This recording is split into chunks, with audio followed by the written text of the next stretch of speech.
Hi, my name is Maureen Ryan from Ryan Wellness, and today we're going to be going over 3 to 4 exercises that you can incorporate into your training program to help keep your hips and your glutes healthy and strong. And this is so important so that you can stay injury-free throughout the season.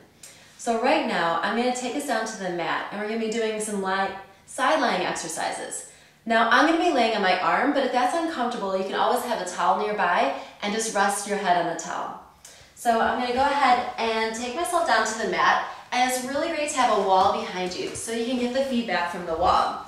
And what I'm going to do is for my setup, which is so key, is to make sure of a couple of things. First of all, I have my shoulders, my hips, and my legs against the wall. My bottom leg can be bent underneath me for a little stability. And what I usually do is when we first start off, we're kind of collapsed into the ground, but we want to make sure we create a little mousetrap underneath our sides, just to engage those obliques a little bit.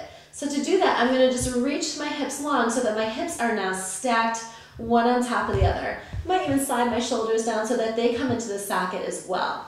From here, I like to put my hand onto my hip just for a little feedback, and I'll tell you why in a minute.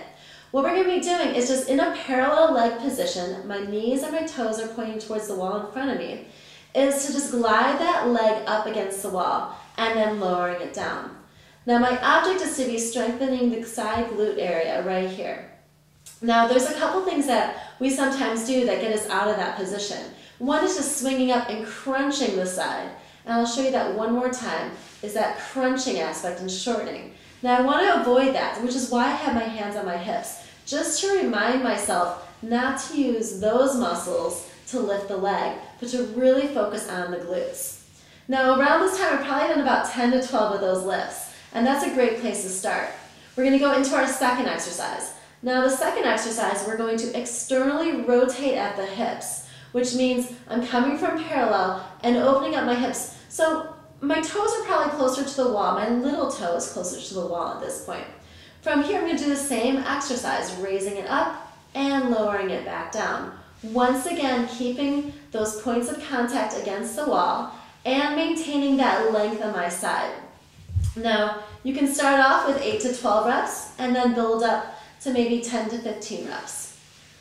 Our third exercise, we're going to go into internal rotation. For that, we're going to come back through parallel and then allow the hip to rotate internally. So my big toe is kind of pointing towards the floor right now, and my heel is leading as we go ahead and we scrape that leg against the wall. Now I want you to be keeping your foot against the wall. So by doing that, we're preventing the hip flexors from doing the lifting for us. And it's important, and I see myself kind of doing a little cheat there where I'm collapsing. So you want to keep that nice length from your hips.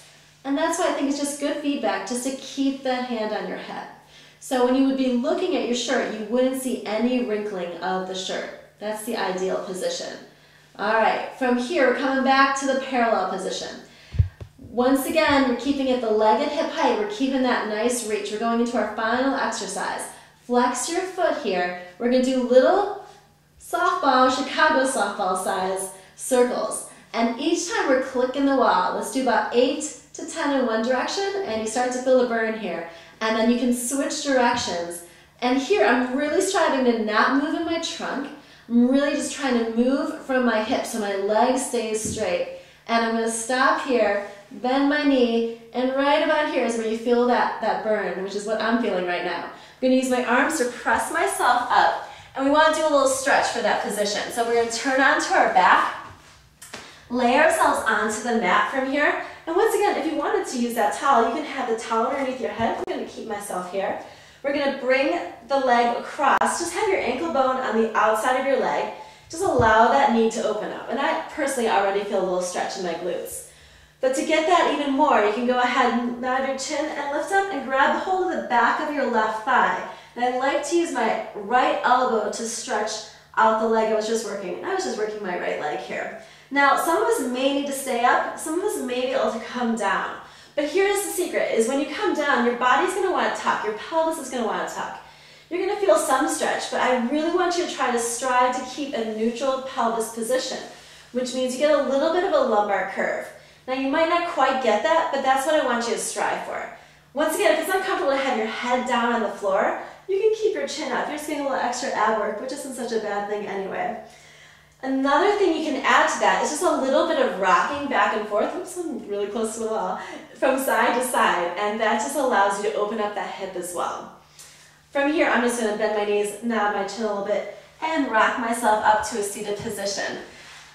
And those are 3 to 4 exercises, actually 4 exercises that you can do to help strengthen your hips and glutes. Just to review, we first started off working in a parallel leg position. We moved and externally rotated at the hip. Our third position was internal rotation. And then that last one, which really always kind of brings out the burn, are those circles that we did. If you were to incorporate that into your workout routine a couple times a week, starting from maybe 8 to 12 reps, and then building up to 10 to 15 reps, that would be a great way to kind of increase your strength and your stability in your hips. And that's just a crucial component of staying healthy and injury-free for runners. So I would really encourage you to incorporate that. And I would love to hear your feedback and hear if that helps you with your training and your running. To find out more helpful videos, please consider subscribing to my channel, my newsletter. I'll be coming out with new exercises that will help strengthen your body and help you stay injury-free for the long run. Thanks again. My name is Maureen Ryan from Ryan Wellness, and I hope to see you soon.